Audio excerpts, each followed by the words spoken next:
पवित्र श्रीमद् भागवत गीता, पवित्र चारों वेद, पवित्र कुरान शरीफ, पवित्र बाइबल, पवित्र गुरु ग्रंथ साहिब, पवित्र कबीर साहिब की वाणी में छुपे हुए गूढ़ रहस्य अर्थात तत्व को जानने के लिए कृपया अवश्य सुनिए जगत गुरु तत्वदर्शी संत रामपाल जी महाराज के मंगल प्रवचन। दर्शकों, जगत गुरु संत रामपाल जी महाराज के अद्भुत अलौकिक सत्संग प्रवचनों ने हिंदुस्तान में ही नहीं बल्कि विश्व में एक आध्यात्मिक ज्ञान की क्रांति ला दी है। लाखों श्रद्धालुओं ने हमें इन सत्संगों के प्रसारण के लिए बधाई पत्र भेजे हैं। इसके साथ साथ कुछ श्रद्धालुओं ने कुछ शंकाएं भी हमारे को भेजी हैं। हमने उन सब श्रद्धालुओं की शंकाओं के निवारण के लिए संत रामपाल जी महाराज से भेंट की तथा महाराज जी से उन सभी शंकाओं का निवारण जाना, जिसकी जिज्ञासा हमारे दर्शकों में बनी हुई है। तो आइए अब जानते हैं परम पूज्य जगत गुरु तत्वदर्शी संत रामपाल जी महाराज से आपकी हर शंका का समाधान। महाराज जी, गीता अध्याय 18 के श्लोक 62 में गीता ज्ञानदाता अपने से अन्य परमेश्वर की शरण में जाने को कहता है। वह परमेश्वर कौन है? पुणात्माओं, गीता अध्याय नंबर 18 के श्लोक नंबर 62 और 66 में गीता ज्ञानदाता कहता है कि अर्जुन तू सर्वभाव से उस परमेश्वर की शरण में जा, उसकी कृपा से तो परम शांति को और सनातन परम धाम को प्राप्त होगा, उस परमेश्वर की कृपा से। और गीता अध्याय नंबर 18 के श्लोक नंबर 66 में एक वर्ज शब्द है, वर्ज। अब वर्ज माने जाना होता है। जैसे इंग्लिश वर्ड है गो, तो गो मीन जाना, और जहां गो शब्द लिखा हो कोई कहीं पर लिख रखा है ही इज गोइंग, उसका अर्थ कर दे वो आ रहा है तो उसमें कितने नंबर आएंगे उस विद्यार्थी का? 0। और ये हमारे धर्मगुरु 100 के 100 नंबर प्राप्त कर रहे। वर्ज माने जाना होता है, इन्होंने आना कर रखा है। तेरा गजब भैया। गीता ज्ञानदाता अपने से अन्य परमेश्वर परम अक्षर ब्रह्म की शरण में जाने को कह रहा है। महाराज जी, तत्वदर्शी संत की क्या पहचान है? कृपया प्रमाण सहित बताइए। गीता अध्याय नंबर 15 के श्लोक नंबर 1 से 4 में कहा है कि उल्टा लटका हुआ संसार रूपी वृक्ष है, और जो संत इसके सभी विभागों से परिचित है, नारे नारे भाग बता देगा, वो तत्वदर्शी संत है। ये देखिएगा, एक बार ये उल्टा लटका हुआ संसार रूपी वृक्ष देख लें। ये है गीता अध्याय नंबर 15 के श्लोक 1 से 4 और 16-17 का सारांश। ऊर्ध्व मूलम अधः शाखम, ऊपर को मूल वाला ऊर्ध्व मूलम और नीचे को शाखा वाला ये उल्टा लटका हुआ संसार रूपी वृक्ष है। ऊर्ध्व मूलम, देखिएगा, ऊर्ध्व मूलम गीता अध्याय नंबर 15 का 15वां अध्याय, 15वां अध्याय, प्रथम मंत्र। ऊर्ध्व मूलम अधः शाखम अश्वत्थम प्राहु अव्यम छंदासी यस्य प्रणानी ये तम वेद स वेदवित्। इनका अनुवाद पढ़िए। आदि पुरुष परमेश्वर रूप मूल वाले, यानी आदि पुरुष परमेश्वर पूर्ण परमात्मा तो समझो इसकी जड़ है। आदि मूल रूप परमेश्वर रूप मूल वाले आदि पूर्ण परमात्मा तो समझो परम अक्षर ब्रह्म है। ये परम अक्षर ब्रह्म है। ये बताते आदि पुरुष परमेश्वर रूपी मूल वाले अधः शाखम, यहां गलत कर दिया इन्होंने। अधः माने इन्होंने कर दिया ब्रह्मा मुख, ब्रह्मा रूप मुख्य शाखा वाले नहीं। अब देखो, इसमें दूसरे मंत्र में अधः 2 बार है। अधः अधः अधः च ऊर्ध्वम, ऊर्ध्व माने ऊपर, अधः माने नीचे। यहां देखना, इन्होंने इन्हीं का अनुवाद है। अधः माने नीचे, अधः माने नीचे। तो यहां जहां ये इनकी बुद्धि स्लप कर गई, अज्ञानियों की अड़ंगा कर दिया, ब्रह्मा को मुख्य रूप बना दिया, मुख। ऊर्ध्व मूलम अधः शाखम, ऊपर को जड़ नीचे को शाखा वाला। इसका सीधा सा अर्थ बनता है ये संसार रूपी पीपल के वृक्ष को अविनाशी कहते हैं। वेद जिसके पत्ते कहे गए हैं, वेद जिसके पत्ते कहे गए हैं, और उस संसार रूप वृक्ष को जो पुरुष, जो व्यक्ति मूल सहित यानी जड़ से लेकर पत्तों तक तत्व से जानता है, सह वेदवित, वह वेद के तात्पर्य को जानने वाला है, अर्थात वो तत्वदर्शी संत है। अब ये देखिएगा, अब क्या इससे सिद्ध हुआ कि जो ऊपर को जड़ और नीचे को तीनों शाखा वाला पीपल का, संसार रूपी पीपल के वृक्ष को सभी विभागों सहित जानता है। छंदासी, छंद माने टुकड़े, उसके सारे विभागों को जानता है। स वेदवित, परमात्मा 600 वर्ष पहले आए थे, तत्व ज्ञान वो स्वयं बताया करते हैं। सच्चिदानंद ब्रह्म की वाणी कहलाती है वो, उसको सूक्ष्म वेद और तत्व ज्ञान भी कहा जाता है। उसमें परमात्मा ने 600 वर्ष पहले अपनी वाणी में कहा है, अक्षर पुरुष एक पेड़ है, निरंजन वाकी डारे, तीनों देवा शाखा है, भाई पात रूप संसार। ओए होए, ये भगवान, इन बातों तो भगवान पहचान लो जिनको हमारे विद्वान पुरुष महर्षि मंडलेश्वर नहीं समझ सके इस गीता के आशय को। और परमात्मा ने 600 वर्ष पहले अपने तत्व ज्ञान में लिख रखा है कि अक्षर पुरुष एक पेड़ है। जमीन से जो बाहर दिखाई देता उसको पेड़ कहते हैं, तुरंत जो बाहर का हिस्सा है उसको अक्षर पुरुष कहा है परमात्मा ने। और उससे फिर एक डार निकलती हो उसको सर पुरुष ज्योति निरंजन कहा है। गीता अध्याय नंबर 15 के श्लोक नंबर 16 और 17 में 3 पुरुष है, सर पुरुष, अक्षर पुरुष और उत्तम पुरुष है तू अन्य। परमात्मा इति उदारता ये लोक तरम आविश्य विभर्ति अवेश्वर है, जो सबका धारण पोषण करता है वो श्रेष्ठ भगवान, वास्तव में अविनाशी परमात्मा जिसको परमात्मा कहा जा सकता है, वो तो एक सरपुरुष अक्षर पुरुष से अन्य है। और वही तीनों लोकों में प्रवेश करके सबका धारण पोषण करता है। यानी वृक्ष का धारण पोषण मूल से होता है, और मूल कौन है? वो परम अक्षर ब्रह्म है। तो परमात्मा ने स्वयं बताया था अक्षर पुरुष एक पेड़ है और सरपुरुष वाकी डार, ज्योति निरंजन को सरपुरुष को, और तीनों देवा शाखा हैं, रजगुण ब्रह्मा, सतगुण विष्णु, तमगुण शिव जी और पात रूप संसार। अब मूल रह गया, उन्होंने मूल का जिक्र नहीं किया इसमें। मूल को बताने के लिए दास भेजा। यदि कोई यहां आकर अननोन स्थान पर कोई जाकर खड़ा हो जा और कहे कौन है तू, वो कहते मैं डीसी हूं, चल अपना काम करे, होगा डीसी। और उसके साथ कोई उसका गनमैन हो या कोई और अधिकारी हो, वो जाके कभी हटियो डीसी साहब आ गए, अच्छा डीसी साहब आ गए, तो सारे एक तरफ हो जा। तो ऐसे स्वयं परमात्मा ये कस थोड़ी सी छोड़ गए, सारे नौकर हो तो ये दास भेज दिया उनका नौकर, हट जाओ भाई, ये परमात्मा है और ये है वो परमात्मा, अरे सब न मानने पड़ेंगे क्योंकि परमात्मा ही है। अब देखिएगा ये उल्टा लटका हुआ संसार रूपी वृक्ष, इसका पूरा चित्र देखो, ठीक है। अब यहां बताया परमात्मा ने, ये देखिएगा ये जमीन से बाहर जो दिखाई देता है ये हिस्सा, इसको कहा कि अक्षर पुरुष एक पेड़ है। ये तना तो अक्षर पुरुष है और सर पुरुष वाकी डार, ये ज्योति निरंजन काल, और तीनों देवा शाखा है, भाई पाते रूप संसार। हम तो यहां पर हैं। महाराज जी, हमने सुना है कि आप जी श्री ब्रह्मा जी, श्री विष्णु जी, श्री शिव जी आदि देवताओं की पूजा छुड़वाते हैं, क्या ये उचित है? पुणात्माओं, ये नहीं कहा कि ब्रह्मा विष्णु महेश रिजेक्टेड हैं। ब्रह्मा विष्णु महेश को हम छुड़वा सकते हैं, हम कोई बालक हैं। अब कोई ये कहे कि ब्रह्मा विष्णु महेश का हमारी भक्ति से कोई लिंक नहीं है, ये महामूर्ख की बात होगी। अब जैसे हम कोई पौधा लाकर बीजते हैं आम का, तो परमात्मा ने ये नहीं कहा कि ब्रह्मा विष्णु महेश रिजेक्टेड हैं या इनका कोई अस्तित्व नहीं है, ये तो एक पौध इस संसार रूपी पेड़ की शाखा है। अब जैसे परमात्मा ने ये बताया तुम साधना गलत कर रहे हो, तुम मूल को छोड़ के और टहनियों की तरफ से पौधा बो दिया तुमने, तुम साधना शास्त्र विरुद्ध कर रहे हैं, तुम पूजा तीनों देवताओं की कर रहे हो, ये गलत है। तुमने पूजा करनी चाहिए मूल भगवान की, मुख्य परमात्मा की, और वो शास्त्र अनुकूल आपके कर्म होंगे, फिर उनसे संस्कार बनेंगे। ब्रह्मा विष्णु महेश रूपी इस संसार रूपी वृक्ष की शाखा के पास जाएंगे, फिर उनसे आपको फल मिलेंगे।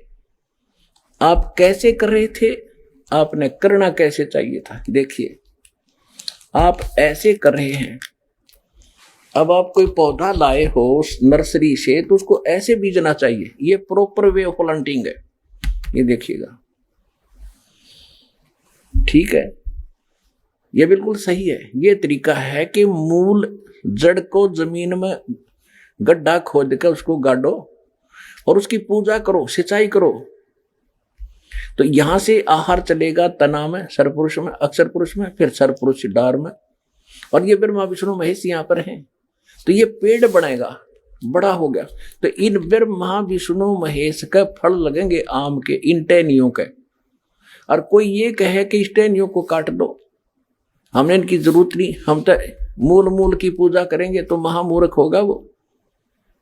परमात्मा ने कहा है तीनों देवा कमल दल बसे, ये ब्रह्मा विष्णु महेश, प्रथम इनकी वंदना फिर सुन सतगुरु उपदेश।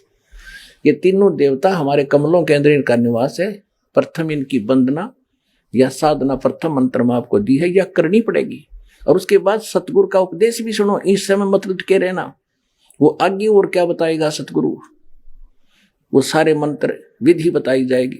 तो कोई ये कहते हैं कि आपके गुरुजी तो ब्रह्मा विष्णु महेश को छुड़वाते हैं। ब्रह्मा विष्णु महेश को कैसे छुड़वाऊंगा मैं? एक पौधे की टहनी कैसे कटवा दूं? फल इन्हीं को मिलना, लेकिन मिलेगा फल तो यही देंगे क्योंकि यहाँ के प्रधान है ये, और ये देंगे फल उसको जिसका शास्त्र अनुकूल साधना होगी, उससे संस्कार बनेंगे, उन संस्कारों का वर्कडन ये देंगे। आप क्या कर रहे हो?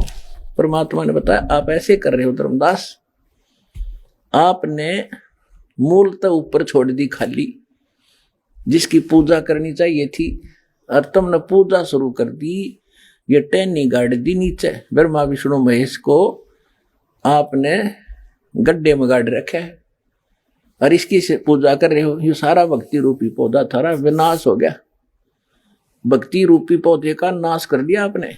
अब परमात्मा कहते हैं ऐसे शास्त्र अनुकूल साधना कीजिए।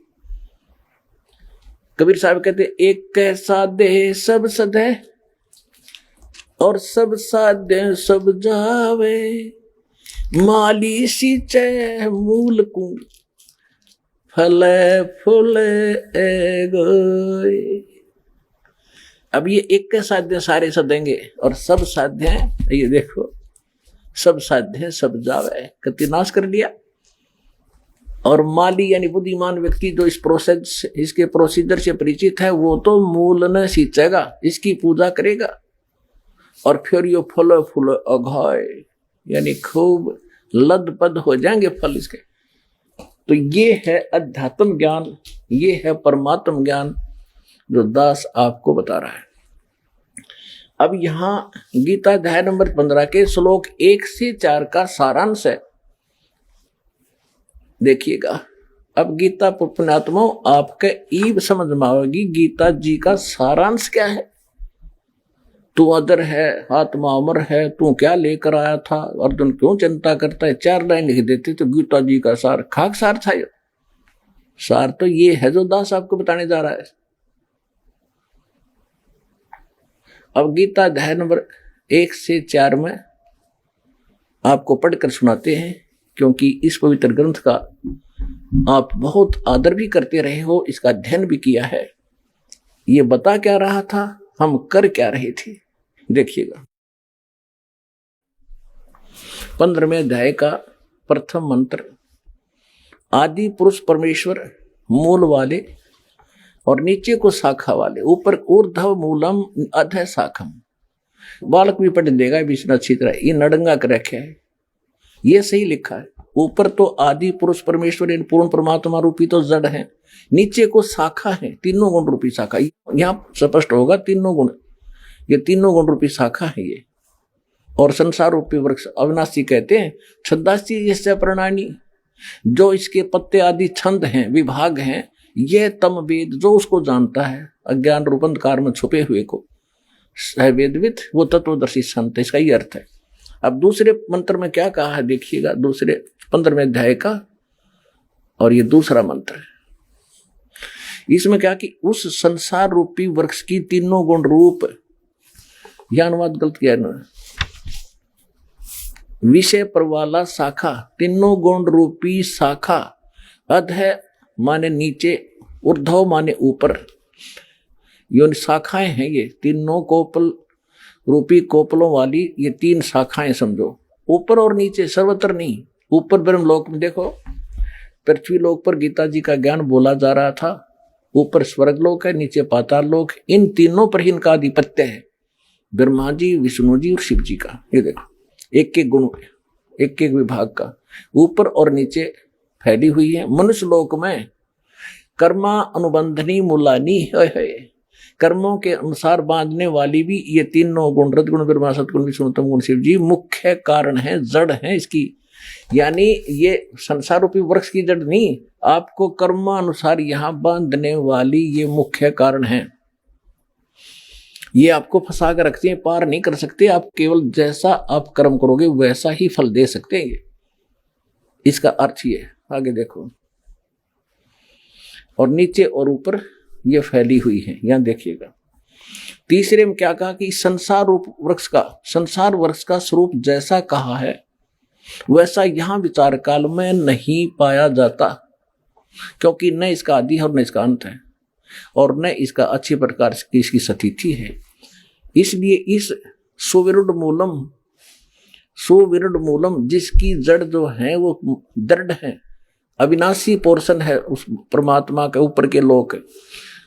तो अश्वत्थम संसार रूपी वृक्ष को, पीपल के वृक्ष को दृढ़ माने दृढ़, अशंग शस्त्रेन छितवा, इनके लिख दिया कि वैराग रूप शस्त्र द्वारा काट कर नहीं, तत्व ज्ञान रूपी शस्त्र द्वारा काट कर उसको अच्छी तरह समझ। अब हम यहां आएंगे पहले। अब तीसरे में क्या कहा है, पहले तो ये देखते हैं कि इस संसार रूपी वृक्ष के ये तीनों गुण रूपी, इस संसार रूपी वृक्ष की तीनों गुण रूपी शाखा, विषय पर वाला शाखा, कोपल मनुष्य, ये जो बकवास इनकी कोपल रूपी शाखाएं, विषय पर वाला, विषय विकारों की शाखा नीचे और ऊपर फैली। महाराज जी, क्या श्री ब्रह्मा जी रजगुण, विष्णु जी सद्गुण, शिव जी तमोगुण है? इसका प्रमाण कहाँ है? अब यहाँ ये सिद्ध करते हैं कि रजगुण क्या है, सद्गुण क्या है, तमगुण क्या है। समझदार को, बुद्धिमान को थोड़ा संकेत ही पर्याप्त होता है। देखिएगा, ये मार्कंडेय पुराण है, अपने सदग्रंथों से हम सिद्ध करेंगे, और ये गीता प्रेस गोरखपुर से प्रकाशित है। सचित्र मोटा टाइप, केवल हिंदी वही की वही उसी तरह। और इसके 123 पृष्ठ पर आपको ले चलते हैं। ये है 122 से शुरू करेंगे हम संक्षिप्त मार्कंडेय पुराण। यहाँ मार्कंडेय जी अपना ज्ञान बताते जा रहे। मार्कंडेय जी बोले, मुने,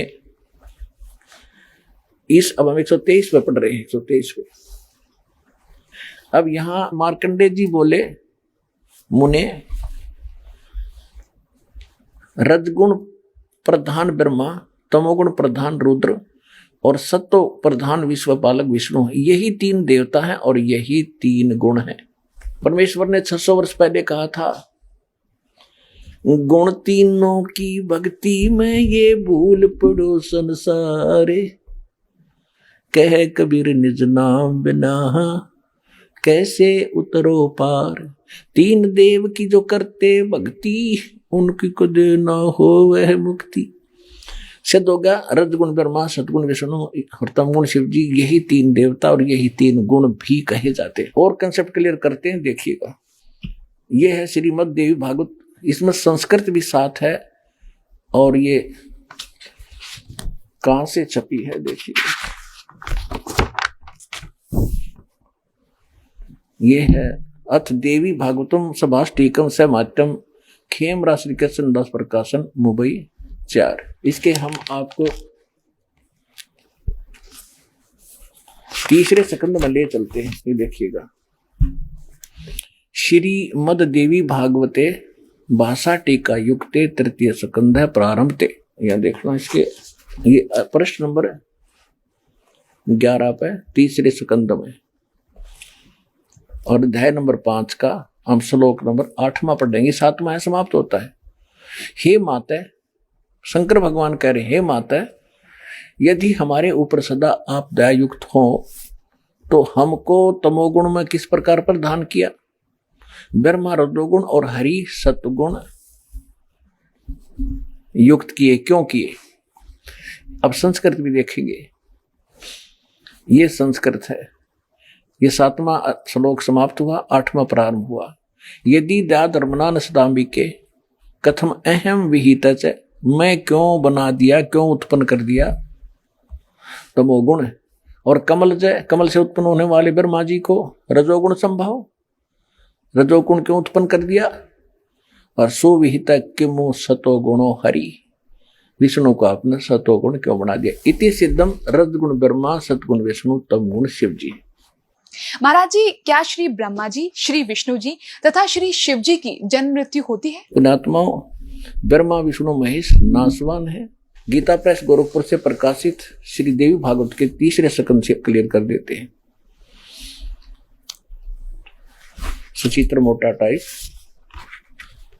केवल हिंदी, और गीता इसके संपादक हनुमान प्रसाद पोदार, चिमनलाल गोस्वामी,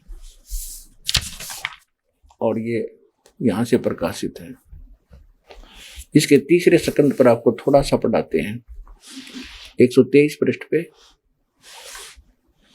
3रा स्कंद। विष्णु जी कह रहे हैं तुम शुद्ध स्वरूपा हो, ये सारा संसार तुम इसे उद्भासित हो रहा है अपनी माता दुर्गा के बारे में।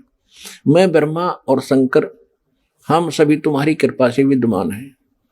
विष्णु जी कह रहे हमारा आविर्भाव माने जन्म, त्रोभाव माने मृत्यु हुआ करता है। केवल तुम ही नित्य हो, जगत जननी हो, प्रकृति और सनातनी देवी हो। शंकर भगवान बोले देवी यदि महाभाग विष्णु तुमसे उत्पन्न हुए हैं, प्रकट हुए हैं, तो उनके बाद उत्पन्न होने वाले ब्रह्मा भी तुम्हारे पालक हुए। फिर मैं तमोगुण लीला करने वाला तमोगुणी लीला करने वाला शंकर क्या तुम्हारी संतान नहीं हुआ? अर्थात मुझे भी उत्पन्न करने वाली तुम ही हो शिवे। संपूर्ण संसार की सृष्टि करने में तुम बड़ी चतुर हो। इस संसार की सृष्टि, स्थिति और संहार में तुम्हारे गुण सदा समर्थ हैं। उन्हीं तीनों गुणों से उत्पन्न हम ब्रह्मा विष्णु एवं शंकर, रजगुण ब्रह्मा सदगुण विष्णु तमगुण शिव जी नियमानुसार कार्य में तत्पर रहते हैं। देवी भागवत के इस चंद पंक्तियों ने 4 कंसेप्ट क्लियर कर दिए। ब्रह्मा विष्णु महेश नासवान है, प्रकृति दुर्गा को कहते हैं, और ये तीनों इसके पुत्र हैं। रजगुण ब्रह्मा सतगुण विष्णु तमगुण शिव जी हैं। और ये भी स्पष्ट कर दिया कि हम केवल जो हमें आदेश होता है नियमित ही काम कर सकते हैं, हम किसी का संस्कार घटा बढ़ा नहीं सकते। और ये सिद्ध हो गया रजगुण ब्रह्मा है, सतगुण विष्णु तमगुण शिव जी। अब हम आते हैं कहां? इसी श्रीमद् भगवत गीता के अध्याय नंबर 15 के श्लोक नंबर 2 पर। इसमें लिखा है कि ये तीनों गुण रूपी संसार रूपी वृक्ष की शाखा, तीनों गुण यानी रजगुण ब्रह्मा सतगुण विष्णु तमगुण शिव जी। अरे परमात्मा ने 600 वर्ष बता रखा पहले। अक्षर पुरुष एक पेड़ है, सरपुरुष वाकी डार, और ये तीनों देवा शाखा है पात्ररूप संसार। और ये गीता समर्थन कर रही है कोड वर्ड में। कोड वर्ड सतगुरु ही बता सकते हैं, किसी जीव के सत्र का काम नहीं। तो ये दास परमात्मा ने सतगुरु बनाकर भेज रखे हैं, या परमात्मा ने बनाया था, बता था।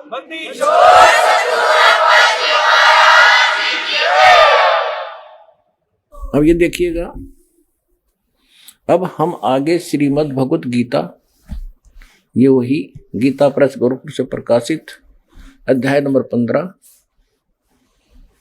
और श्लोक नंबर हमने पढ़ लिया। उर्दू मूल मध्य शाखम, ये सारा पढ़ लिया आपने, उसके पत्ते कहे गए हैं। और यहां आ गया है कि ये उस संसार रूपी वृक्ष की तीनों गुण यानी रजगुण ब्रह्मा सदगुण विष्णु तमगुण शिव जी, ये नहीं, ये गलत अनुवाद कर रखा है। विषय पर वाला शाखा, संस्कृत पढ़ लो, शिक्षा का यही तो लाभ है। विषय पर वाला शाखा, विषय विकारों वाली शाखा है। रजगुण तमगुण समगुण ये विकार ही है, और नीचे और ऊपर फैली हुई, सर्वत्र नहीं है। मनुष्य लोक में कर्मानुबंधनी मूलानी, कर्मा के अनुसार बांधन की भी ये मुख्य कारण है। ये ब्रह्मा विष्णु महेशी, ये नीचे और ऊपर यानी स्वर्ग लोक और पाताल लोक में फैली हुई है। पृथ्वी लोक पर ज्ञान यू बोला जा रहा। अब तीसरे में क्या कहा है कि इस वृक्ष संसार रूप वृक्ष का स्वरूप जैसा कहा है, यहां विचार काल में नहीं पाया जाता ओए होए कि इसका आदि अंत नहीं। अब गीता ज्ञानदाता स्पष्ट कर रहा है कि जो गीता का ज्ञान मैं तुझे दे रहा हूं, या तेरे मेरे विचार विमर्श में, तेरे मेरे डिस्कशन में मैं क्लियर नहीं बता पाऊंगा इस सृष्टि रचना के बारे में, यानी संसार रूपी वृक्ष के बारे में मैं नहीं जानता। वो तो चौथे अध्याय के 34वें श्लोक मैंने स्पष्ट कर दिया इसलिए कि वो कंप्लीट ज्ञान तो तत्व ज्ञान है वो भगवान बोलता है। चौथे अध्याय के 32वें श्लोक में स्वयं बताता है, और चौथे अध्याय के 34वें श्लोक में बताया कि वो तत्व ज्ञान जो भगवान खुद आकर बोलता है उसको तत्वदर्शी संत ही बताते हैं, उनसे पूछ। तो यहाँ भी स्पष्ट हो गया इससे कि मैं जो तुम्हें बताने जा रहा हूं गीता का ज्ञान मैं कंप्लीटली नहीं बता सकता, मैं नहीं बता पाऊंगा तुझे यहाँ गीता के डिस्कशन में, विचार विमर्श में। ये देखिएगा इस संसार का जो स्वरूप कहा है यहाँ, वैसा यहाँ विचार काल में, यानी तेरे मेरे गीता जी वाले इस विचार विमर्श में मैं नहीं बता पाऊंगा, मैं नहीं पाया जाता, क्योंकि न तो इसका आदि है न इसका अंत है, और न इसकी अच्छी प्रकार स्थिति है। अब इसको पता ही नहीं है तो आप स्थिति को नहीं, और इसलिए इस सुविरुद्ध मूलम अस्वथम अति दृढ़, इसको छोड़ दो, अति दृढ़ मूल वाले यानी संसार रूपी पीपल के वृक्ष को असंख्य शस्त्र, इन्होंने वैराग रूप शस्त्र बता दिया, नहीं तत्व ज्ञान रूपी शस्त्र के द्वारा काटकर अच्छी तरह तत्व ज्ञान से समझकर। अब यहां सुविरुद्ध मूलम क्यों कहा कि इस परमात्मा की जो ऊपर का पोर्शन है, सतलोक अलखलोक अगमलोक अकय लोक अनामी लोक जिसको कहते हैं, जहां वो परमात्मा का जो स्थान है, जो मूल मालिक जहां रहता है, वो जड़ है सारे संसार की, जहां से सबकी उत्पत्ति हुई है, वो अविनाशी है। इसलिए कहा कि सुविरुद्ध मूलम, उस अविनाशी स्थान वाले भगवान की जानकारी दृढ़, दृढ़ माने अटल, जिसमें कोई मीन मेख ना, उस ज्ञान में, तत्व ज्ञान में दृढ़। देखो दृढ़ेन असंख्य शस्त्रेण छित्त्वा, उस अटल तत्व ज्ञान रूपी शस्त्र द्वारा काट के, यानी अज्ञान रूप में अज्ञान अंधकार में छुपी हुई इस गुत्थी को उस तत्व ज्ञान से समझकर, उसके पश्चात चौथा 15वें अध्याय का चौथा श्लोक देखिएगा। अब ये चौथा श्लोक है।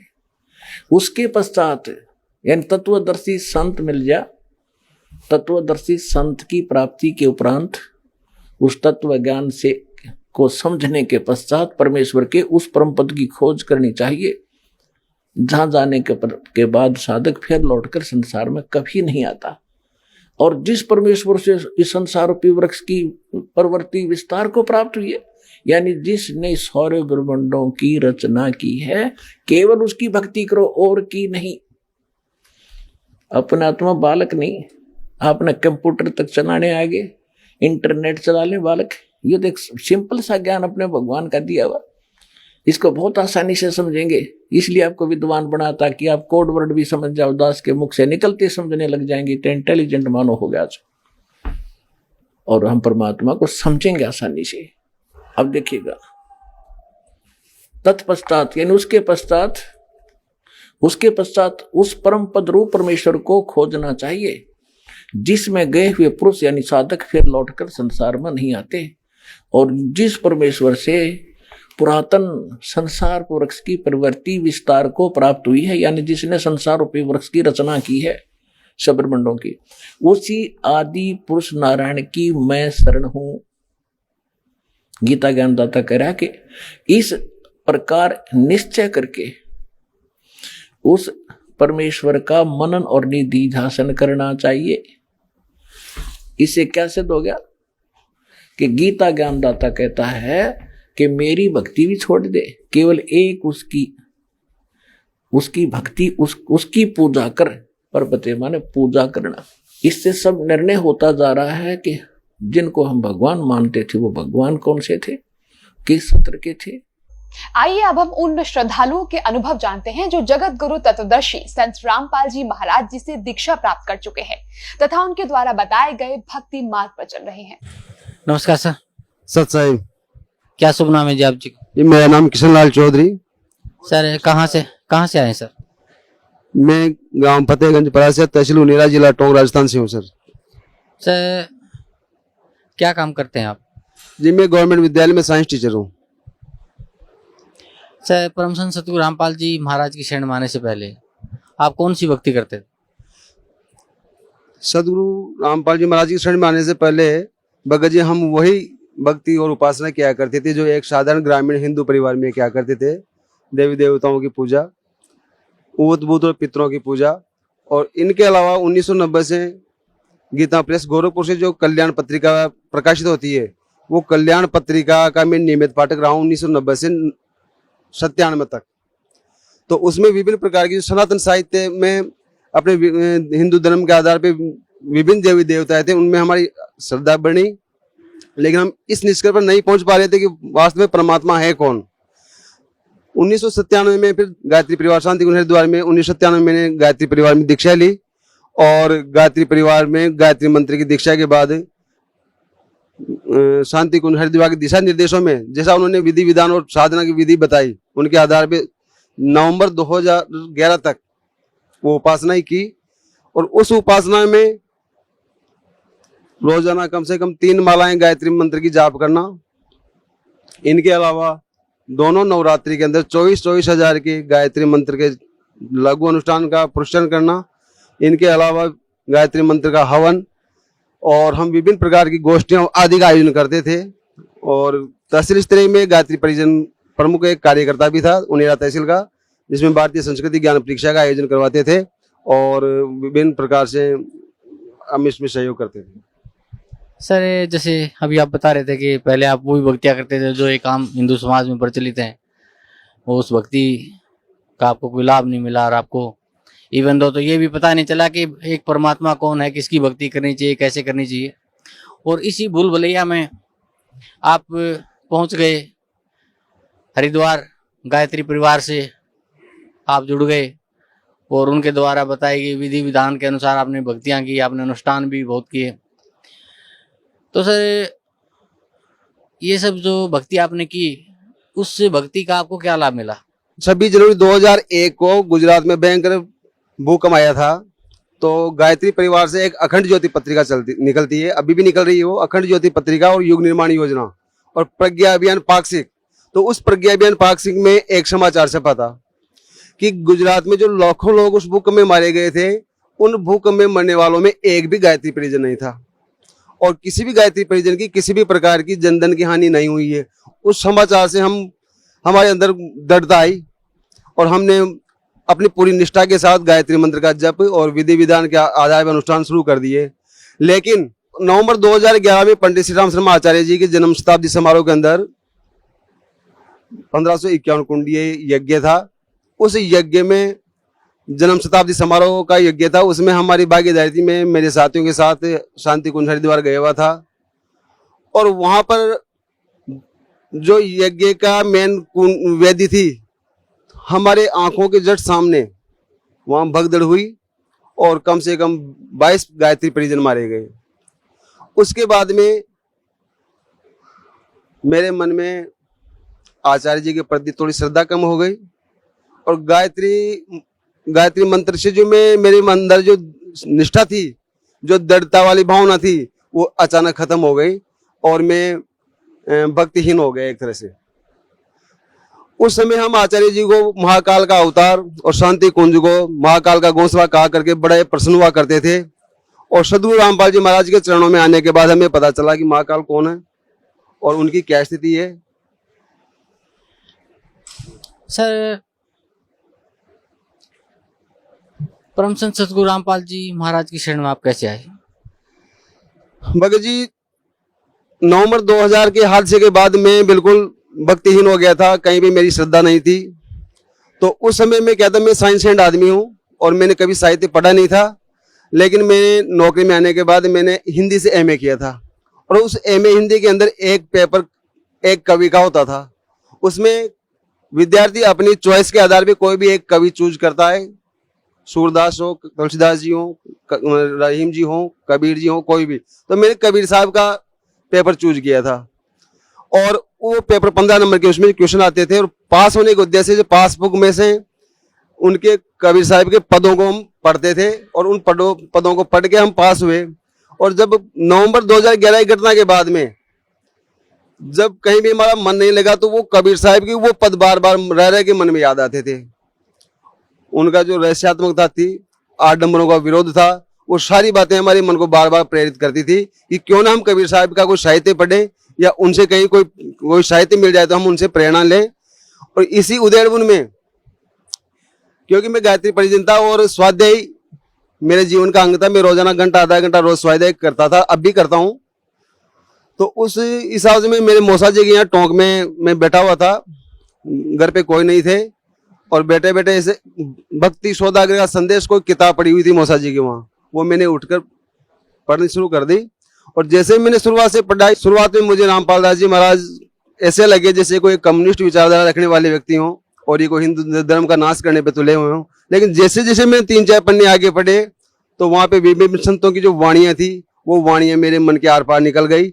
और मैंने मौसा जी से कहा कि मौसा जी मैं ये किताब ले जाना चाहता हूँ और इसको मैं पढ़ना चाहूँगा। दूसरे दिन तक मैंने वो किताब कंप्लीट कर ली और उसमें आश्रम के फ़ोन नंबर लिखे हुए थे। आश्रम के फ़ोन नंबर पे मैंने बात की और यहाँ से मुझे एक किताब निःशुल्क और प्राप्त हुई, ज्ञान गंगा नाम से। उस ज्ञान गंगा किताब को पढ़ने के बाद मेरे मन में और लगभग दोनों किताबों का मैटर एक जैसा ही था, मेरी जिज्ञासा और तीव्र हो गई। संयोग से क्या हुआ कि हमारे गांव से 25 किलोमीटर के लगभग एक हमारे जान पहचान वाले थे, वो यहाँ आए हुए थे और यहाँ आकर यहाँ से 2 साहित्य लेके गए थे, गहरी नजर गीता में और आध्यात्मिक ज्ञान गंगा। तो मैंने जैसे फोन पे उनसे बात की, मैंने कहा भगत जी ऐसे ऐसे करना, भगत जी शब्द हम उसमें यूज नहीं करते थे। तो कहना हाँ वहाँ की 2 साहित्य मेरे पास है। तो मैं उसी से मोटरसाइकिल लेके उनसे दोनों ग्रंथ लेके, और जब तक वो ग्रंथ पूरे नहीं हो गए मैं उनको पढ़ता रहा। और पढ़ने के बाद ऐसा आनंद आया और ऐसे विचार बने कि जरूर कहीं न कहीं कुछ है तो यही है। और मैंने परमात्मा से प्रार्थना की कि अगर आप में कुछ शक्ति है तो मुझे जरूर इसका कुछ वो दें। तो पूर्णिमा की रात में, डेट तो मुझे ध्यान नहीं रहा कब कौन सी थी वो, लेकिन पूर्णिमा की रात थी। उस रात को जब तक मैंने गुरुजी की फोटो भी नहीं देखी थी, नहीं कहीं टीवी पे कोई प्रोग्राम देखा था, तो उस पूर्णिमा की रात को 12-12:30 बजे के लगभग कि चल उठ उठ उठ ऐसी आवाज आई। एक वो धुंधला सा गुरुजी का जो चेहरा था, आप सफेद सफेद बाल, गोरा गोरा सा चेहरा, वो मुझे धुंधला लगा। मैं उठ के बैठ गया। मैंने कहा ये क्या हुआ? तो मैंने सोचा भाई कहीं ये तो काल के जाल आते रहते हैं। कुछ दिनों बाद में फिर ऐसा ही हुआ। फिर मैंने सोचा कि क्यों ना हम जो मन में हमारे वो थे बातें, भाई गुरुजी हमें कुछ ऐसा करें, तो वो है ये बात। हमने उसी भगत जी से कहा भगत जी हमें वहां लेके चलो आप। तो भगत जी ने कहा कि ठीक है, आप जयपुर से 25 का गाड़ी जाती है जयपुर हिसार, उसमें निकल जाओ। तो मैंने कहा नहीं, मैं कभी इधर गया नहीं, आप हमारे साथ चलो। तो भगत जी हमारे साथ आए और यहाँ पे हमने नाम दीक्षा ली। नाम दीक्षा लेने के बाद मुझे पता चला और एहसास हुआ कि वास्तव में कोई मूल मंत्र थे। प्रथम मंत्र में भी हमने पता चल गया कि मूल मंत्र थे, तो यही थे जो सदगुरु रामपाल जी महाराज ने हमें प्रदान किए हैं। सर पहले आप परंपरागत जो भक्ति करते थे और उसके बाद आप गायत्री परिवार शांति कुंज हरिद्वार से जुड़े और उन्होंने जो इस भारत वर्ष की धरा पे मैं समझता हूँ बहुत बड़ी त्रासदी आई थी 26 जनवरी 2002 को गुजरात में जो भूकंप आया था। अपने भक्तों को मिसगाइड करने के लिए उन्होंने एक मिथ्या प्रचार किया कि उस भूकंप में जहाँ लाखों लोग मारे गए थे तो गायत्री परिवार से जुड़ा किसी साधक को कोई क्षति नहीं हुई। और अभी आप बता रहे थे कि उन्हीं के अनुष्ठान में जो उनका मेन अनुष्ठान था शांति कुंज हरिद्वार में, उसमें भगदड़ में 22 लोगों की जाने गई। तो उससे सबको देख के आपकी आंखों के आगे जो सब घटनाक्रम हुआ उससे देख के आप काफी विचलित हुए और आप एक नास्तिकता के कगार पे चले गए। क्योंकि वो सबसे बड़ी मैं समझता हूँ कि मन को ठेस लगी कि एक झूठ का सहारा लिया गया गायत्री परिवार से सब समाज को जोड़ने के लिए कि हमारे भक्तों को वहाँ कुछ नहीं हुआ और आपकी आंखों के सामने 22 लोग मृत्यु को प्राप्त हो गए। उसके बाद आप नास्तिक हो गए और फिर आप परम संत सतगुरु रामपाल जी महाराज की आपके ऊपर दया हुई कि उन्होंने आपको सोते से जगाया और सतलोक आश्रम बरवाला में ला के आपको वो सतभक्ति और शास्त्र अनुकूल साधना दी, जिसे पाने के लिए बड़े बड़े साधक, बड़े बड़े ऋषि मुनि प्रयासरत रहते हैं, उन्हें तपस्या भी करते हैं उसके लिए, लेकिन उस ज्ञान को वो छू भी नहीं पाते, प्राप्त करने की तो बात दूर है। और सतगुरु रामपाल जी महाराज कहते हैं, जा दिन सतगुरु भेटिया ता दिन लेखे लाख, बाकी समय बर्बाद गया बिना गुरु के ज्ञान। जा दिन सतगुरु भेटिया ता दिन लेखा जान, बाकी समय बर्बाद गया बिना गुरु के ज्ञान। तो सर मुझे बड़ी दुख है इस बात का कि आप जैसे समझदार व्यक्ति और इन आडंबर ढोंगियों के जाल में फंसे रहते हैं। खैर, परम संत सतगुरु रामपाल जी महाराज ने आपके ऊपर दया की, उन्होंने आपको यथार्थ भक्ति दी। उस भक्ति को करते हुए आपको क्या लाभ मिला? सतगुरु रामपाल जी महाराज की शरण में मैं 4 जून 2012 को आया और उसके बाद मेरी दूसरी हाजिरी यहाँ लग गई थी और मैं मेरे निजी काम से यहाँ पे हनुमानगढ़ आया हुआ था। तो शाम को मैं घर से मोटरसाइकिल चलाता टोंक के लिए, टोंक से बस जयपुर के लिए आती है। तो जब मैं घर से चला तो मेरे दाएं पैर में यहाँ पे खुजली चल रही थी, थोड़ी सी सूजन थी, तो मैंने उस पर कोई विशेष ध्यान नहीं दिया और मैं रात भर सफर कर रहा, मैं बस में करके हनुमानगढ़ पहुंच गया। हनुमानगढ़ जब पहुंचा सुबह 5:30 बजे, तो वहां देखता हूँ मेरे पैर में ज्यादा सूजन आ गई और मुझसे चलने में भी मतलब अब सामर्थ्य नहीं रही थी। वहां हम बैठ के कैंटीन में चाय पी रहे थे, तो चाय वाले ने कहा कि भाई साहब ये क्या हुआ, और उसमें 2 फलक भी हो गए थे। तो मैंने कहा भाई ये पता नहीं क्या हो गया, बैठे बैठे हम सारी रात बैठ के आ रहे हैं इसलिए सूजन आ गई। नहीं भाई साहब ऐसी कोई जहरीला कीड़ा खा गया।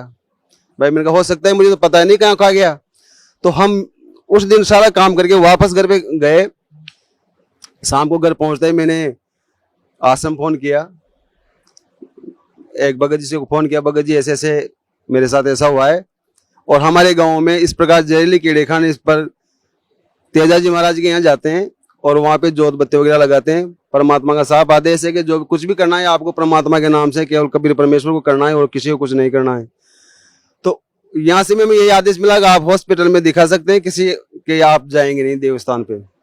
तो मैंने रात घर वालों ने भी ये डिक्लेयर कर दिया कि भाई तेरे तो जहरीला कीड़ा खा गया और सुबह तो हालत खराब हो जाएगी तेरी, और सुबह आपको जरूर वहाँ तेजा जी महाराज के यहाँ लेके चलेंगे और जोत जलाएंगे। मैंने परमात्मा से रात को प्रार्थना की कि परमात्मा मेरी श्रद्धा को आप संबल देना, मेरी निष्ठा को दृढ़ करना।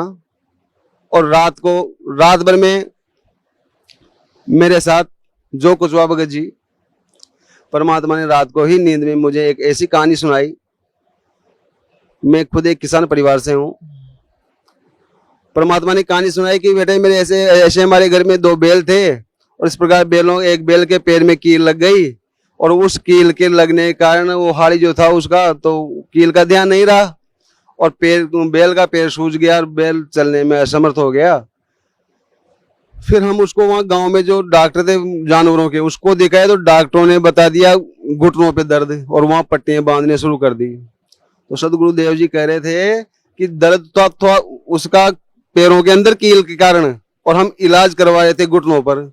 इस प्रकार जो कहानी उन्होंने सुनाई तो मुझे जोरदार हंसी आई और जोरदार हंसी आई तो मेरे परिवार वाले सारे उठ के आ गए। कहा क्यों हंस रहा है भाई, क्या बात हो गई? मैंने कहा कि गुरुजी ने ऐसी कहानी सुनाई और जैसे ही मेरा ध्यान पैर पे गया, सच मानिए एक मामूली मात्र भी वहां पे सूजन नहीं थी, बिल्कुल साफ। जबकि कम से कम हम मेडिकल के हिसाब से भी उसको आराम मानते तो कम से कम 1 सप्ताह लगना चाहिए था। हाथों हाथ रात में ही उसको बिल्कुल साफ, जैसे कुछ हुआ ही नहीं। इससे मेरी निष्ठा और दृढ़ हो गई। इसके अलावा ज्ञान गंगा पढ़ने के बाद भी हम यहाँ से 4G का एक कार्ड ले गए थे, तो हम परिवार वाले सारे सुनते थे बैठ के, और उस कार्ड से हमें जो अलौकिक ज्ञान प्राप्त हुआ तो हमारे घर वालों की निष्ठा भी बढ़ गई। घर वाले भी हमें भी लेके चलो, ये ज्ञान तो बड़ा तगड़ा है। घर वालों को मैं जिम में बिठा के यहाँ सबको नाम दान दिला ले गया। मगर जी क्या हुआ कि जैसे ही हम गांव गए वापस, घर वाले आए थे, मेरे दोनों भाई छोटे बच्चे भी आए थे, दोनों माँ भी आई थी। हम वापस गए थे लेकिन हम एक भी ज्ञान गंगा की पुस्तक लेके नहीं जा पाए। और दूसरे तीसरे दिन हमारे घर पे 2-3 मेहमान आ जाते हैं और वो हमने पोस्टर लगा रखा था वहाँ मकान में, पूछते हैं ये कौन है क्या है, तो हमने उनसे वो सारी बात बताई। लेकिन हमारे मन में एक बात है कि काश अगर हमारे पास ज्ञान गंगा होती तो हम इनको एक ज्ञान गंगा देते और इस भक्ति मार्ग को हम और आगे बढ़वा देते हैं, इनका भी कल्याण करवाते हैं। तो मैं इस बात की गहरी निराशा हुई सारे परिवार वालों, उनको जानने के बाद हमने घर पे बात की तो सारे परिवार वालों में ऐसी बहुत निराशा हुई कि हमसे बहुत बड़ी गलती हो गई, हम वहां से एक भी ज्ञान गंगा नहीं ला पाए। भगत जी दूसरे दिन हमारे जिले के जो कोऑर्डिनेटर हैं सीताराम दास जी बागड़ी, उनका फोन आया। ना तो मैं उनको जानता था, न मैं उनको जानते, न हमारे एक दूसरे के पास फोन नंबर थे। उन्होंने फोन किया कि भगत जी हम ऐसे ऐसे आश्रम से बोल रहे हैं, आपके यहाँ गाँव आना चाह रहे हैं। मैंने कहा साहब आइए, ऐसे मैंने उनको पूरा रूट बता दिया, मैं आपकी सेवा में तैयार मिलूंगा। मेरे को क्यों आ रहे साहब भगत जी आप? कहने साहब हम पुस्तक सेवा में आ रहे हैं, पुस्तकें लेके आ रहे हैं और आपके यहाँ होते हैं, वो वापस हम मालपुरा जाएंगे, 1 घंटा देंगे आपको केवल। मैंने कहा साहब आइए। सतलोक आश्रम के 7-8 सेवादार और गुरुजी की गाड़ी भी आगे पोस्टर लगा हुआ, माइक चलता हुआ जिसमें प्रवचन चल रहे थे। और वो हमारे गांव में जब मैंने देखा तो आप कल्पना नहीं कर सकते मेरे मन में कितनी श्रद्धा और निष्ठा उमड़ी। और कोई भी सतलोक का जो साधक है, जो भगत है, अगर उसने कभी कल्पना नहीं की, अचानक गुरुजी की गाड़ी, सतलोक की गाड़ी, सतलोक के सेवादार अगर अचानक आप एक घर पे पहुंच जाए, रात तो आपने बात ही की थी, सुबह पहुंच जाए तो आपको कैसा अनुभव होगा आप सोच सकते हैं कि हमारे साथ कितना सुखद अनुभव रहा होगा। इसके अलावा रोजाना साधना टीवी के ऊपर गुरुजी के प्रवचन आते हैं, उसमें नीचे एक पट्टी लगी होती है जिसमें ज्ञान गंगा फ्री मंगाने के लिए सुविधा दे रखी है परमात्मा ने सबको। तो एक भगत ने वहां से फोन किया टोंक से, तो हमारे कोऑर्डिनेटर साहब ने भगत जी ने मैं फोन किया कि आप ये पता और फोन नंबर नोट करो और आप इनको ज्ञान गंगा पहुंचाओ। हमने उन फोन नंबरों पे उनको ज्ञान गंगा पहुंचा दी। और ज्ञान गंगा पहुंचाने के बाद उस ज्ञान गंगा के पीछे मैंने लिख दिया था, खाली पेज आता है उसमें, मेरा फोन अधिक जानकारी तो संपर्क करें, मेरे फोन नंबर लिख दिए थे। महीने 1.5 महीने बाद उन भगत जी का फोन आया कि हमारे साहब आप आइए एक बार हमसे बैठ के बात करिए। मैंने कहा साहब मैं कल परसों आ जाऊंगा। कहा नहीं आप तो आज ही क्यों नहीं आ जाते? नहीं मैं कल संडे आपको बैठ के बात करूंगा। ठीक है। हम टोंक पहुंच गए। टोंक पहुंचने के बाद हमारे एक स्टाफ साथी और थे, उन दोनों को लेकर हम घर पहुंच गए। तो हमने उनसे चर्चा की, मैंने आपको ज्ञान समझ में आ गया? कहने साहब बिल्कुल समझ में आ गया, मैं वहाँ मधु परमंश जी का ऐसे वो उनमें सत्संग में जाता था और सारी बातें सही है। अच्छा तो अब मैंने कहा आपको इस मार्ग में जाने के लिए सारी तो बुराइयां छोड़नी पड़ेगी, और आप अगर बीड़ी तंबाकू सिगरेट कुछ पीते हो तो इनको भी त्यागना पड़ेगा, तब आप परमात्मा के शरण में जाना, पहले अपने आप को शुद्ध कर लेना। कहने जी मैंने हमने सामने छोड़ दिया, लेकिन हमारे साथ एक अजूबा हो गया। मैंने क्या हुआ जी? कहने जी हमारी जो भगतमती उनकी जो भगतमती थी, उनके कैंसर की गांठें थी गले में, और वो टोंक में कम से कम 9 महीने से इलाज करा रहे थे। उनका मतलब ऑपरेशन तो हुआ नहीं था, लेकिन मेडिकल दवाई वो ले रहे थे। दवाई लेते लेते उनको मतलब कुछ ही फायदा नहीं हुआ। डॉक्टर ने बोल दिया कि आप जयपुर जाइए और वहां पहले इसकी जांच करवाइए, हमें लगता है कि ये कैंसर है। तो कहना जी हमने देखो वो बैग जमा लिया, सुबह जयपुर जाने की तैयारी में थे, और रात को दोनों ने परमात्मा को ये मान लिया कि परमात्मा हम आपकी शरण में हैं, कुछ भी हो जाए लेकिन इसके कैंसर नहीं आना चाहिए जांच के अंदर। तो कहना सुबह साहब हम नहा धो के जब जाने के तैयार हुए हैं और देखा तो भगतमती की गांठें गायब हो गई थी, और वो भगतमती आज भी यहाँ सत्संग में बैठी हुई है। मार साहब आप हमें वहां लेके चलो। मैंने कहा जी मैं आगे वाले संडे में जो आ रहा है सत्संग, वहां उनमें आपको लेके चलूंगा। तो वो मैंने बता दिया ऐसे जयपुर से आप गाड़ी में बैठ के निकल जाना। तो वो संडे का उन्होंने इंतजार नहीं किया, वो दूसरे दिन यहाँ आ गए, नाम दीक्षा ले गए, और आज भी वो भगत जी यहाँ पे बैठे हुए हैं। फिर मैंने फोन पे बात किया उनसे, मैंने कहा भगत जी क्या रहा? कहने साहब हम जाए वहां पे। तो मैंने कहा भगतमती जी तो अनपढ़ थी, सारी बातें वहाँ कैसे क्या रहा होगा वहाँ। तो कहने साहब सेवादार सब बातें, मैंने भगतमती से बात कराओ आप मेरी। भगतमती से बात किया उन्होंने, तो भगतमती जी ने कहा कि जी मैंने मंत्र तो जो गुरु जी ने बुलवाए मैंने बोले, और मैं याद भी करूंगी, लेकिन मैं तो परमात्मा से ये प्रार्थना कर रही थी कि परमात्मा मैं हमेशा आपको मन में आपको याद रखूंगी। और जैसे कि ना मैं दर्शन करने गई, परमात्मा ने कहना मेरे सिर पे हाथ रखा और कम से कम 15 फीट आगे निकल गए, और 15 फीट आगे निकलने के बाद वापस लौट कर आए और फिर दोबारा हाथ रखे ये कहा कि बेटी घबराना मत, सब ठीक हो जाएगा। तो सदगुरु जी रामपाल जी महाराज की उन पर असीम कृपा है। सभी अपने भक्तों पे परमात्मा ऐसी कृपा करेंगे। भगत जी सबसे बड़ा लाभ हमें सदगुरु रामपाल जी महाराज की शरण में आने से ये मालूम हुआ, अब तक हिंदू धर्म के जितने भी साधक हैं, भगत हैं, वो सब जानते हैं कि गॉड इज वन, परमात्मा एक है, लेकिन वो परमात्मा कौन है उस परमात्मा की खोज में सब भटक रहे हैं, किसी को पता नहीं है कि कोई ब्रह्मा जी को, कोई विष्णु जी को, कोई महेश जी को, वो सब अलग अलग बता रहे हैं। तो परमात्मा की शरण में आने से हमें एक तो परमात्मा का पता चला, हमारी मृत्यु क्यों होती है, हमारा स्थायी स्थान कहाँ है, और इस भक्ति के करने से हमें पूर्ण मोक्ष मिलेगा, ऐसा परमात्मा का आश्वासन है। परमात्मा कहते हैं कि जो जन मेरी शरण है ताका हूं मैं दास, और गेल गेल फिरता रहूं जब तक धरती आकाश। अगर इन परमात्मा की शरण में कोई एक बार भी आ गया तो परमात्मा का आश्वासन है कि उस भक्त का वो उद्धार करके रहेंगे, मोक्ष उनको प्रदान करवा के रहेंगे। ऐसा आश्वासन किसी भी महंत संत आचार्य ने आज दिन तक, या किसी भी ऋषि मुनि ने या देवताओं ने आज दिन तक, या किसी भगवानों ने ऐसा आश्वासन नहीं दिया जैसा परमात्मा ने हमें दिया है। सर, आपका मानना है कि परम संत सतगुरु रामपाल जी महाराज से नाम उपदेश लेने के बाद आपको मोक्ष मार्ग मिला और आपको उस एक परमात्मा का पता चला जिसे सब कहते हैं परमात्मा एक है, उस कबीर परमेश्वर का जो सतलोक में रहता है और उसकी सत्य भक्ति का जो हमें मोक्ष दिला सकती है, वो आपको परम संत सतगुरु रामपाल जी महाराज की शरण माने से प्राप्त हुई। तो सर, भगत समाज को क्या संदेश देना चाहते हैं आप?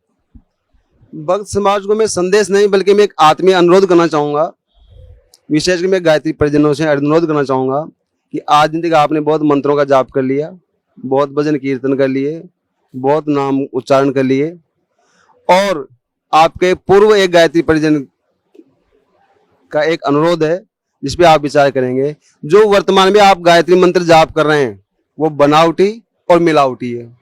इसका प्रमाण हमारे सदग्रंथों में है कि जो गायत्री मंत्र आप जाप कर रहे हैं वो यजुर्वेद के अध्याय 36 का श्लोक नंबर 3 है, और उसमें ओम मंत्र नहीं है, मूल पाठ में ओम मंत्र नहीं है, जबकि हम आज दिन तक गायत्री मंत्र के नाम पे ओम लगा के उस मंत्र को जप रहे हैं और जपवा रहे हैं। तो ये मिलावटी है। दूसरी बात, ये बनावटी है। बनावटी कैसे है कि परमात्मा ने अपनी वाणी में कहा है कि उस गायत्री मंत्र को आप जिह्वा से जाप नहीं कर सकते। गायत्री वेद जाने कडियारा, चौका निर्णय करे विचारा, आदि गायत्री अमर स्थानम, सोहम ततुले हंसा लोक समानम, कहे कबीर गायत्री कलसान, अजर अमर घर मूल ठिकान, नाही सुमरन जिव्य आवा, अदर निरंतर ध्यान लगावा, सत गायत्री अजपा जापम, और कहे कबीर अमर घर वासम, अचिंत पुरुष की गायत्री दीन कबीर बताए, और निश दिन जो सुमरन करे कर्म भरम मिट जाए, सत गायत्री सुमिर के आवागमन नसाई, और सत लोक वासा करे कहे कबीर समझाई। तो भगत जी, आदि शक्ति गायत्री तो यह है जो अजबा जाप है उसका, और हम जो गायत्री मंत्र जानकर जाप कर रहे हैं वो जिव्या से जाप करने वाला है, इसलिए वो बनावटी है। और मूल गायत्री जाप अजबा जाप है जो संत रामपाल जी महाराज हमें देते हैं, सब भक्तों को दूसरे मंत्र में देते हैं वो। और सभी भक्त जो जहां पे भी अपनी आस्था लगाए हुए हैं वो पूरी तरह से प्रभु प्रेमी आत्माएं हैं, परमात्मा को प्राप्त करना चाहते हैं, लेकिन अपने कर्मवशों से पता नहीं वो कहाँ कहाँ उलझे हुए हैं। तो वो एक बार जीवन में कम से कम एक बार सतलोक आश्रम में तीर्थ के रूप में एक बार यहाँ जरूर आए, अपना परमात्मा से अपना नाम लें, और अनंत कोटि ब्रह्मांड के नायक हैं वो वर्तमान में साकार रूप में सदगुरु रामपाल दास जी महाराज के रूप में हमारे सामने मौजूद हैं, उनसे नाम दीक्षा लेकर अपना कल्याण करवाएं। सत साहिब। सर, आप टीचर हैं और इंटेलेक्चुअल सोसाइटी से जुड़े हुए हैं, यानी कि पढ़े लिखे समाज से आप संबंध रखते हैं। तो परम संत सतगुरु रामपाल जी महाराज ने सभी धार्मिक गुरुओं को, आचार्यों को, शंकराचार्यों को, ऋषियों को, महर्षियों को शास्त्रार्थ के लिए आमंत्रित किया हुआ है ताकि भक्त समाज को सत भक्ति का ज्ञान हो, उन्हें कैसे मुक्ति मिले इसका एक निर्णायक ज्ञान समाज के सामने पेश हो सके। तो क्या कहना चाहते हैं आप, कैसा लगता है आपको जब परम संत सतगुरु रामपाल जी महाराज ने इन संतों को आमंत्रित किया तब? हमें बहुत अच्छा लग रहा है, और जो भक्त इस बात को जानते हैं कि परम गुरु सतगुरु रामपाल जी महाराज ने सभी आचार्यों, महर्षियों, मंतों, मठाधीशों, विद्वानों जो विभिन्न धर्मों के प्रमुख हैं उनको रजिस्टर्ड एडी लिखा है कि आप आइए, आपका काम भी जनता का कल्याण करना है, मेरा काम भी जनता का कल्याण करना है। अगर मुझ में कहीं कुछ गलती है, मैं कुछ गलत ज्ञान बताऊं तो आप मुझ में सुधार करवाइए, और आप अगर कुछ गलत बताएं तो मैं आप में सुधार करवाऊंगा। इसलिए हम सब भक्तों के सामने बैठकर ज्ञान चर्चा करें ताकि भक्तों का कल्याण हो। लेकिन उनमें से एक भी आचार्य, ऋषि, मंत यहाँ पे नहीं आए, और विभिन्न टेलीविजन के चैनलों के संवाददाताओं के द्वारा उनसे उनके जानकारी पहुंची गई और वो जानकारी भी मिथ्या थी और अधूरी निकली। परमात्मा ने सब शास्त्रों में दिखा दिया उन सब बातों को। परमात्मा व्यसन मुक्त और जो जितनी बुराइयां हैं उनको छुड़ाना चाह रहे हैं। और परमात्मा की वाणी में इतना प्रभाव है कि प्रत्येक जो भक्त है वो व्यसन करना तो दूर, वो किसी को उसके लिए प्रेरित भी नहीं करता है। और हमारा जो पवित्र सिख समाज है, उस सिख समाज में परमात्मा कहा करते प्रवचनों में कि ऐसे बहुत सारे व्यसन हैं। तो परमात्मा की वाणी का ही प्रभाव समझिए कि अभी 18 तारीख को अकाल तख्त की वहाँ बैठक हुई है और अकाल तख्त की बैठक के अंदर एक निर्णय पास हुआ है। उसमें उन्होंने कहा है कि जो भी सिख परिवार है, जिस अगर सिख परिवार में मदिरा, मांस और तंबाकू का सेवन होगा, वो परिवार गुरु ग्रंथ साहब को अपने घर में नहीं रख सकेगा। तो ये मैं मानता हूँ कि सदगुरु रामपाल महाराज की वाणी का ही प्रभाव है कि सिख समाज के जो भक्त हैं उनका भी अब कल्याण होने वाला है। वो भी इन बुराइयों से दूर होंगे और परमात्मा की शरण में आएंगे। जी सर, आप कुछ और बताना चाहेंगे परम संत सतगुरु रामपाल जी महाराज के बारे में, उनकी भक्ति के बारे में, या जो लाभ वो अपने श्रद्धालुओं को उनकी भक्ति से मिल रहे हैं उसके बारे में? संक्षेप में मैं कहूँ तो हम सब इस समय ऐसे भाग्यशाली हैं और हम अपने भाग्य की सराहना करें कि हम इस समय प्राइम टाइम में, पीक टाइम में हमारा जन्म हुआ है। और जो श्रद्धालु यहाँ से नहीं जुड़े हुए हैं उनसे मैं विनती करूंगा कि वो परमात्मा की शरण में एक बार जरूर आएं और अपना कल्याण कराएं। बस मैं यही कहना चाहूंगा। जी धन्यवाद आपका, बहुत बहुत धन्यवाद।